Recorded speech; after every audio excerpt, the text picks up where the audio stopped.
台湾好像真的是最贵的，因为我们看一下，即使算美国的这个完税价格之后，这4台的差距都在以上，将近可以买到 AirPods Pro 3了。这台我不是说不能买，我觉得买的时机很重要。我觉得最好买的时间点应该是在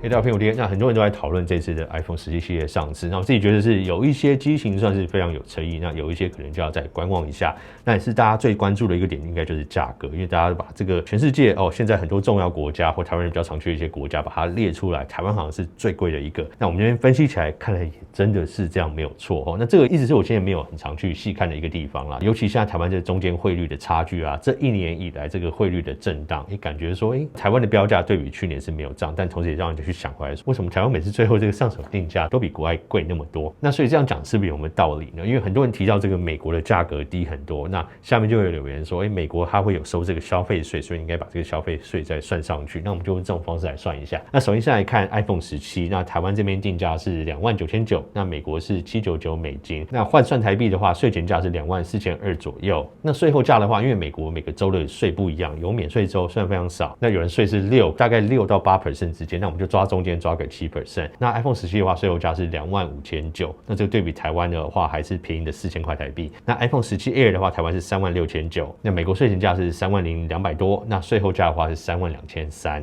这个差距是在4500、4600左右哦。那再我们看到 Pro 系列，那台湾是39900起，那美国税前价呢是33200左右，那税后价算7% 的话是35590，所以这个差距也是4000多块。Pro Max 的话，差距又再多一点，台湾是44900起跳，那美国税前价是36200，如果这个去免税州买，真是很爽。那税后价的话是38830块，所以这台的差距就到了6000块台币。那当然，你今天买的更高的容量，它价差可能会差更多。这样看起来，台湾真的也是贵不少。那日本的差价对比台湾也是大概3、4000块左右，所以这边看得出来，台湾的价格真的是有不少的空间在啦。那所以我们也会想说，现在台湾人很常去日本玩啊，或去香港去什么，我们邻近国家很多地方可以去买。那如果真的是刚好要去的话，是不是可以在那边购买？我觉得大概可以考虑几个点。那第一是价格的差距。那如果你本来就是要去玩，然后你也觉得说这个事后保护的问题啊，那有些 Apple Care 它是可以全球保，那我就要先问清楚这一点。那或者是你本身就常在其他国家来回旅游的话，那这种时候你知道出保的问题就比较不用那么担心。那还有另外一个我觉得比较大的亮点就是说，如果你可以买到这个没有 SIM 卡的版本，就是只有 eSIM 的版本的话，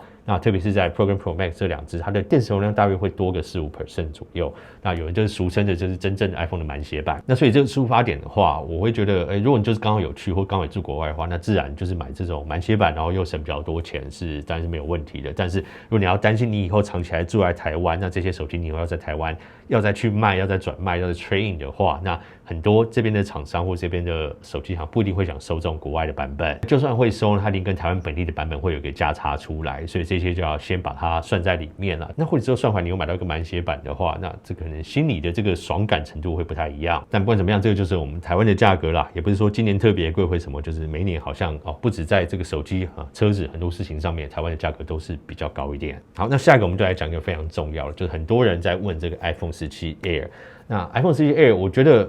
并不是说好像说完全不推荐它，因为虽然说它是单颗镜头，然后里面的电池又比较小，但我们一直相信说这台手机一定是有它的市场存在。那我们下面有很多观众在我们上次分析完之后7种不同族群，那他们也说有一些人会说他们就是想锁定买这个最轻薄的 Air 版本。那我们就要在价格上面做出分析，它现在台湾定价是36900，那我个人觉得我们刚看好它在国外的价格，其实以美金价来讲999，最后32300来讲，台湾还是贵了不少。台湾的这些手机定价本来就还有一个空间存在，那同时我们也要对比上市场上现在不一样的厂牌有出这种类似的机型因为我觉得市场接受度会影响到它事后在市场上真正的价格。那我们就看 S25 Edge， 那 S25 Edge 我们手上刚好也有那这一台的话，它的规格上你可以说它的厚度是稍微厚了一点，但它多了一颗超广角镜头，那同时它主镜头也搭配到三星旗舰的2亿画素，那边框呢也是使用钛合金，处理器也是 Snapdragon 8以立，那这个以 Android 阵营来说就是最旗舰的处理器，那里面的记忆体呢也是12GB， 电池容量是3900毫安时，那以我们现在可能知道的 iPhone Air 容量来说，应该多了快1000毫安时，那所以这一台就是现在 Android 市场不管是在品牌的价值上面，或是它的机型还有它的规格上面直接的竞争对手。那我刚去看一下它在手机行的价格，我是吓了一跳。刚出的时候大约是36000、37000啊，它的标价是这样。那三星会送一些东西啦，但是现在呢，你在手机行买的价格是26000，那这个是256的版本。那如果你买到512的版本，才27000多，哇，这个真是很划算。那很多人会说了 ，Android 手机本来掉价就比较快了，因为它刚出的时候会送很多东西嘛，那本来就有福报一个价格在上面。但我觉得以这个价格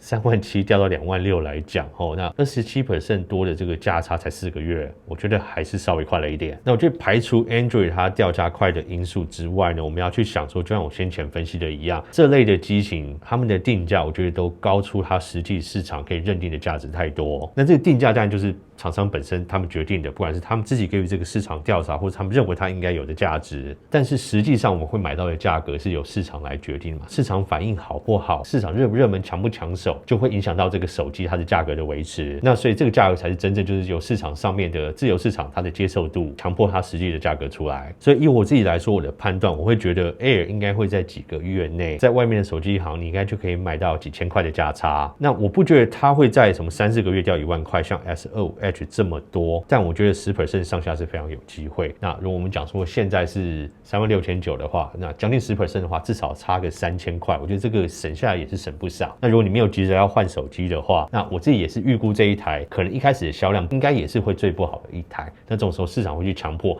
不管是在手机行上面你去买空机价的价格，或是搭配电信行会有更多的优惠方案出来。那另外我会推荐可以等一等的原因，因为其实有观众问到说这次使用这个新的 N1 晶片，到底它在这些表现上会怎么样？因为先前在16E的 C1 5G 晶片啊，很多人说碰到有发热的问题、快速掉电的问题。因为苹果自己第一次自己研发的这些晶片，可能在第一世代的稳定度上不一定太好。那在 N1 晶片上面，这4台都有用。那 N1 我比较没有担心，因为在 WiFi 跟这些蓝牙的整合，我个人觉得它的困难度没有那么高。但 5G 晶片，我们知道苹果搞了非常多年嘛，那这台用的是 C1X， 以苹果来说，它更省效、更稳定。但是这个他们当初在16E C1 的时候，也不会跟你说，它不稳定。所以我会觉得，因为这一台是不管是它 5G 晶片或者它的 WiFi 晶片，都是使用苹果第一次自研的晶片，所以我会觉得也可以先观望一下。因为对比其他机种，他们可能机身有更多的散热空间啊，像即使是17，那或是我们讲到这个 Pro 系列的话，他们有这个 VC 的均温版。那17 Air 它基本上就是不管是说机身的空间没有太多散热的空间，或者它的主机板设计是完全集中在这一块而已。那如果真的会碰到发热不稳定性的问题的话，我觉得它的使用体验感会更加的明显。所以这一点我也是认为说，真的也要观望 Air， 毕竟也是个全新的机型、全新的设计，可以先第一看看市场上面的我们实测上手之后，它稳定性怎么样，发热的程度怎么样。第二点，我就觉得它现在价格有点浮报的太高，那我觉得市场反应会把它打下来不少。那我就可以到那个时候，真的想入手的话，那你也知道说，它稳定性有了，那可能价格也降下来了，那个时候可能会是最好的入手时机。OK， 好，那我们今天就快速跟大家讨论这2个很多观众在问的问题。那大家还有什么其他想要讨论、想问的，可以在下面留言，我们可以再另外做影片跟大家分享。OK， 那今天先到这边，我是苹果爹，我们下次片见，拜。